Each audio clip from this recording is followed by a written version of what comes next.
Hello friends, मैं Naresh Kumar Meena, assistant professor, government law college Sirohi में प्रतिस्थापित हूँ।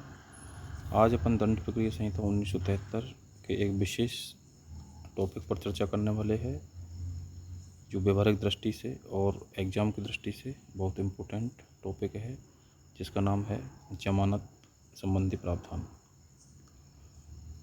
तो वेल से रिलेटेड जो प्रोविज़न है सीआरपीसी की सेक्शन 436 से 450 के अंतर्गत बताए गए हैं। तो सबसे पहले अपन जमानत के बारे में चर्चा करेंगे, जो सीआरपीसी सेक्शन 436 में विस्तार से वर्णन किया गया है। इसके बाद में 437 में अजमानती अपराधों में व्यक्ति कब जमानत पर छूट सकता है, उसके बारे में चर्चा की गई है। इसके बाद में अग्रिम जमानत एंटीसेप्टिक बेल के बारे में सीआरपीसी सेक्शन 438 में बताया गया है। तो सबसे पहले अपन सेक्शन 436 पर चर्चा करेंगे, जिसमें जमानती अपराध जो है दो प्रकृति के होते हैं जमानत के आधार पर। एक तो जमानती वेलेबल ऑफेंस और एक अजमानती नॉन वेलेबल ऑफेंस। जमानती अपराध वो अपराध होते हैं जिसमें व्यक्ति को जमानत पर छूटने का अधिकार होता है। तो उस पर वो है व्यक्ति जमानत पर छूटने का अधिकार के रूप में मांग कर सकता है। तो सबसे पहले अपन देखेंगे कि जमानती अपराध क्या है। What is a bailable offence. तो पहले भी हमने डेफिनेशन पार्ट में जमानती अपराध की डेफिनेशन पढ़ी, आज वापस अपन इसको रिपीट करेंगे। तो सीआरपीसी सेक्शन 2A के अंतर्गत जमानती अपराध की डेफिनेशन दी गई है, जिसमें जमानती अपराध से अभिप्रेत है ऐसा अपराध जिसे इस संहिता में या अन्य प्रवृत्त विधि में जमानती अपराध घोषित किया गया है। तो सीधी सिंपल जो डेफिनेशन है वो यही है कि जमानती अपराध वो अपराध है जिसे इस संहिता यानी कि सीआरपीसी दंड प्रक्रिया संहिता 1973 के अंतर्गत उसे जमानती अपराध बनाया गया हो, या उस समय प्रवर्तित विधि के अंतर्गत कोई भी अपराध जिसे जमानती अपराध घोषित किया गया है वह वेलेबल ऑफेंस कहलाता है। वास्तविक अर्थ इसका ये है कि ऐसा अपराध जिसके लिए गिरफ्तार व्यक्ति को जमानत पर छूटने का अधिकार है। 436 पढ़ने के बाद में मजिस्ट्रेट का यह बताने का कर्तव्य है कि वह व्यक्ति जमानत दे तो उसे जमानत पर छोड़ दिया जाए। तो यह मजिस्ट्रेट की ड्यूटी है कि जिस व्यक्ति को गिरफ्तार किया गया है, जब उसको मजिस्ट्रेट के सामने पेश किया जाता है तो उस मजिस्ट्रेट का यह कर्तव्य है कि वह उस व्यक्ति को बताए कि आपके द्वारा जो किया गया है अपराध है वो जमानती अपराध है, और यदि आप जमानत की औपचारिकताएं पूरी कर देते हो तो आपको गिरफ्तारी से मुक्ति मिल जाएगी और आप जमानत पर छूट सकते हो। अब जमानत देने का मतलब क्या है। तो जमानत का मतलब है कि अगर वो जमानत देने की औपचारिकताएं पूरी कर दे तो छोड़ दिया जाएगा। तो औपचारिकताएं, जमानत की जो फॉर्मेलिटीज़ है, औपचारिकताएं है, वो क्या है। गिरफ्तार व्यक्ति का बंद पत्र का निष्पादन किया जाना जमानत की औपचारिकता है। बंद पत्र क्या होता है। बंद पत्र ऐसा बंद पत्र प्रतिभू सहित या प्रतिभू रहित हो सकता है। कोर्ट द्वारा जमानती अपराध में प्रतिभू रहित बंद पत्र का निष्पादन करने पर गिरफ्तार व्यक्ति को छोड़ दिया जाता है, लेकिन ये आवधिकारी प्रावधान नहीं है। क्या गिरफ्तार व्यक्ति द्वारा निष्पादन किए बंद पत्र से क्या कोई आर्थिक दायित्व उत्पन्न हो सकता है। बिल्कुल हो सकता है। इसलिए सीआरपीसी में 2005 में जो अमेंडमेंट संशोधन किया गया है वो 436 में व्यवस्था जोड़ी गई है। वो व्यवस्था कहती है कि इस आधार पर किसी व्यक्ति को जमानत पर छोड़े जाने से मना नहीं किया जा सकता है कि वह निर्धन व्यक्ति है, उसकी आर्थिक स्थिति मजबूत नहीं है। मतलब मजिस्ट्रेट जो है किसी व्यक्ति को जमानत पर छोड़ने से इस आधार पर मना नहीं कर सकता है कि वह व्यक्ति निर्धन व्यक्ति है, इसलिए उसको जमानत खारिज की जाती है। अब निर्धन व्यक्ति कौन कहलाएगा, इसके बारे में प्रावधान हमें CPC के ऑर्डर 33 को पढ़ना पड़ेगा, जिसमें निर्धन व्यक्ति की डेफिनेशन दी गई है। तो निर्धन व्यक्ति ऐसा व्यक्ति जिसकी कुर्की से मुक्त संपत्ति के अलावा अन्य संपत्तियां 1000 रुपये से अधिक मूल्य की ना हो, उसे निर्धन व्यक्ति कहते हैं। क्या CPC में दी गई निर्धन व्यक्ति की परिभाषा यहाँ लागू नहीं होती है?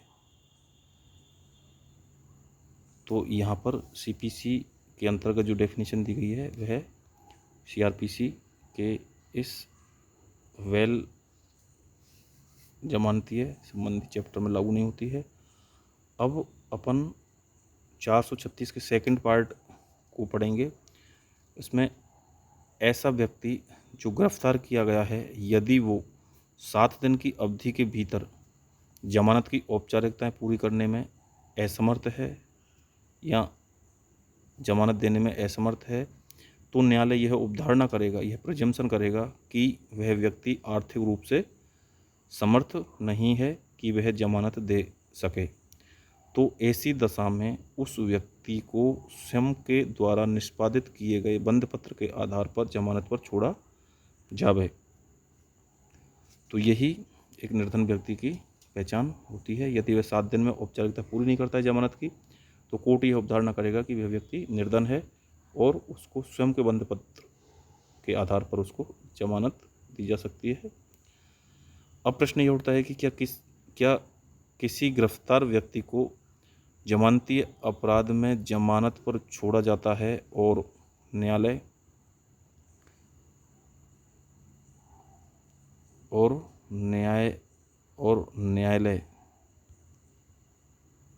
द्वारा निर्देशित विधि को हाजिर नहीं होता है? तो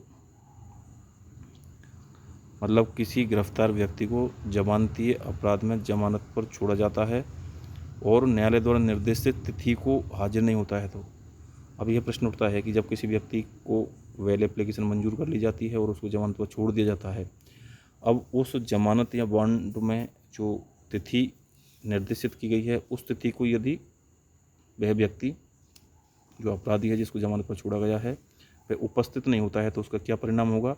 तो क्या न्यायालय द्वारा गिरफ्तारी के लिए वारंट जारी किया जा सकता है? तो ऐसे व्यक्ति की पुनः गिरफ्तारी के लिए क्या वारंट जारी किया जा सकता है? तो हाँ, बिल्कुल किया जा सकता है। अगर ऐसा व्यक्ति न्यायालय के निर्देश के अनुसार हाजिर नहीं हो तो कोर्ट गिरफ्तार करने के लिए वारंट जारी कर सकता है। ऐसा वारंट जमानतीय एवं अजमानतीय हो सकता है, लेकिन जहाँ तक न्यायालय के व्यवहार में देखा है, ऐसे मामले में न्यायालय द्वारा CRPC सेक्शन 71 के अंतर्गत जमानतीय गिरफ्तारी वारंट जारी किया जा सकता है, उसे गिरफ्तार किया जाता है। एक बार फिर प्रतिभू रहित बंध पत्र का निष्पादन करके न्यायालय के समक्ष विहित तिथि को आने का वचन देता है। अगर हाजिर नहीं होता है तो फिर गैर जमानती वारंट जारी किया जाएगा।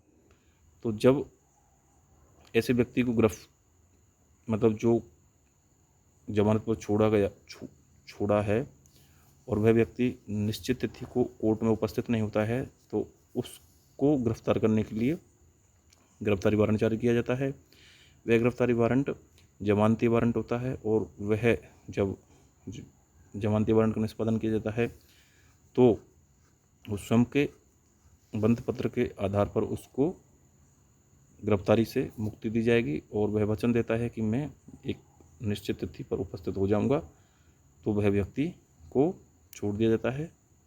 उसके बाद में यदि वो नहीं आता है तो फिर उसके बाद में गैर जमानती वारंट जारी किया जाता है। मान लीजिए फिर उसे गिरफ्तार न्यायालय के सामने पेश किया गया है, उसे जमानत पर छोड़ने का अधिकार है नहीं। अब उसे जमानत पर छोड़ने का हक नहीं है, चाहे अपराध जमानतीय प्रकृति का है, क्योंकि ऐसे अधिकार का प्रयोग पहले कर चुका है। उसने बंध पत्र की शर्तों की अवहेलना की है। जहाँ कोई व्यक्ति हाजिर होने के समय व स्थान के बारे में जमानत पत्र में दी गई शर्त की अवहेलना करता है और उसे बाद में न्यायालय के समक्ष हाजिर होता है या लाया जाता है तो जमानत पर छोड़े जाने से इनकार किया जा सकता है तथा न्यायालय द्वारा 446 के तहत दिए जाने वाले दंड या शक्तियों पर इसका कोई विपरीत प्रभाव नहीं पड़ेगा। और प्रश्न उठता है कि बंद पत्र का संप्रहण कब हो जाता है तथा इसके क्या परिणाम होंगे। अब सबसे पहले प्रश्न ये उठता है कि सीआरपीसी सेक्शन 440 जमानत पर छूटा व्यक्ति अगर जमानत के बंद पत्र की अवहेलना करे तो बंद पत्र का संप्रहण हो जाता है, मतलब विड्रॉल हो जाता है। संप्रहण के दो परिणाम होंगे। तो बंद पत्र में जो रकम भेद की गई है उसे जमानत जमा करने का आदेश न्यायालय द्वारा किया जाएगा। अगर जमा नहीं कराता है तो ऐसी राशि की वसूली उसी प्रकार की जाती है जैसे कि जुर्माने की वसूली की जाती है, चाहे प्रश्नगत अपराध जमानतीय है, लेकिन अब उस व्यक्ति को जमानत पर छोड़ने का अधिकार नहीं होगा। हालांकि न्यायालय द्वारा अपने विवेक शक्ति द्वारा छोड़ा जा सकता है, लेकिन वह अधिकार के रूप में उसकी मांग नहीं कर सकता है। लेकिन अब उसे बंद पत्र पर छोड़ा जाएगा। ऐसा बंद पत्र प्रतिभू सहित होगा। प्रतिभू सहित का क्या मतलब है? मतलब ऐसा बंद पत्र न केवल अभियुक्त के द्वारा निष्पादित किया जाएगा बल्कि कोई अन्य व्यक्ति उसके प्रतिभू के रूप में सामने आएगा न्यायालय के सामने तथा वह उसकी हाजिरी की गारंटी लेगा। प्रतिभू के रूप में कितने व्यक्ति होने चाहिए? तो सामान्यतः न्यायालय 2 व्यक्तियों को प्रतिभू के रूप में स्वीकार किए जाने का चलन है, लेकिन कानून यह नहीं कहता है कि ऐसे प्रतिभू 2 होने आवश्यक है। विधि के शब्दों में कि प्रतिभू के रूप में एक या एक से अधिक व्यक्ति हो सकते हैं, इसलिए प्रतिभुओं की संख्या कितनी भी हो सकती है यह न्यायालय के विवेक पर निर्भर करती है। ये विवेक शक्ति मामले की प्रकृति, परिस्थितियों और गंभीरता पर निर्भर करती है। ऐसे मामलों में प्रतिभू होने के लिए कौन सक्षम है? तो प्रतिभू होने के लिए कौन व्यक्ति सक्षम है? तो वह वयस्क होना चाहिए, स्वचित्त होना चाहिए, जो व्यक्ति न्यायालय के सामने प्रतिभू के रूप में आया है। जिम्मेदार व्यक्ति होना चाहिए, सामाजिक साख होनी चाहिए, वित्तीय साख होनी चाहिए। इसलिए न्यायालय अपने को संतुष्ट करने के लिए प्रतिभू के स्वयं विलेख भी देख सकता है। न्यायालय स्वयं ऐसे प्रतिभू की जांच कर सकता है कि कोई व्यक्ति प्रतिभू के लिए सक्षम है या नहीं, या किसी अन्य व्यक्ति करवा सकता है। तो किसी व्यक्ति को प्रतिभू के रूप में स्वीकार न किए जाने का आदेश जांच करने के बाद में सूचना लेने के बाद अगर ये लगे कि व्यक्ति प्रतिभू के रूप में स्वीकार किए जाने योग्य नहीं है तो न्यायालय उसे स्वीकार नहीं करेगा। यह किसी व्यक्ति को प्रतिभू के रूप में स्वीकार न किए जाने का आदेश कह सकते हैं। किसी व्यक्ति के द्वारा प्रतिभू बनना, प्रत्याभूति देना उसकी वित्तीय दायित्व उत्पन्न कर सकता है। लॉ कहता है कि प्रतिभुओं की संख्या उचित होनी चाहिए, अनावश्यक रूप से ज़्यादा नहीं। प्रत्याभूति की राशि अनावश्यक रूप से ज़्यादा नहीं होनी चाहिए। अगर ज़्यादा है तो ऐसे दशा में सेक्शन 439 कहता है कि ऊपर स्तर के न्यायालय को यह शक्ति है कि अगर वो समाचीन समझे तो प्रतिभू की संख्या व प्रत्याभूति की राशि में कमी कर सकता है। हाई कोर्ट ये आदेश दे सकता है कि बंद पत्र बिना प्रतिभू के निष्पादित कर लो, लेकिन ऐसा आदेश वहाँ नहीं जहाँ विधि स्वयं कहे कि बंधपत्र का निष्पादन प्रतिभू सहित होना चाहिए।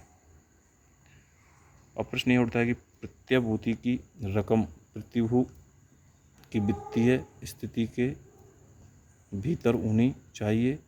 अगर साधारण है तो यह माना जाएगा। ऐसी राशि विहित करना न्याय से इनकार करना है। क्या कोई प्रतिभू अपनी प्रत्याभूति वापस ले सकता है? तो लय कहता है कि प्रतिभू अपनी प्रत्याभूति वापस ले सकता है। बंधपत्र की अवहेलना करने पर प्रत्याभूति वापस नहीं ली जा सकती है। अभियुक्त या गिरफ्तार व्यक्ति की बंधपत्र की अवहेलना करने से पूर्व किसी समय प्रतिभू अपनी प्रत्याभूति वापस ले सकता है। वापस लेने के लिए क्या करे? तो प्रत्याभूति वापस लेने के लिए उस न्यायालय के सामने आवेदन पेश करे जिसके सामने प्रत्याभूति दी है। जब प्रत्याभूति वापस ली जाती है तो न्यायालय के द्वारा अभियुक्त के विरुद्ध गिरफ्तारी वारंट जारी किया जाता है। न्यायालय द्वारा निर्देश दिया जाता है कि वह व्यक्ति कोई दूसरा व्यक्ति साथ में लावे। जैसे ही अभियुक्त को गिरफ्तार करके न्यायालय के सामने लाया जाता है, प्रतिभू का उन्मोचन कर दिया जाता है। इसका अर्थ एक बार प्रतिभू बन जाए तो मामले के लंबित रहने तक प्रतिभू बना रहेगा। औपचारिकताएं जब तक पूरी ना हो जाए न्यायालय द्वारा मुक्त नहीं किया जाएगा। कोई प्रतिभू मर गया है, दिवालिया हो गया है तो विधि द्वारा विहित रीति के अनुसार किसी अन्य व्यक्ति को प्रतिभू के रूप में स्वीकार किया जा सकता है। तो आज के लिए इतना ही फ्रेंड्स।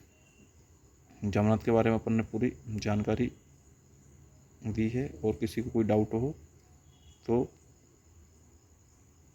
चैनल पर अपनी क्वेरीज पूछ सकता है।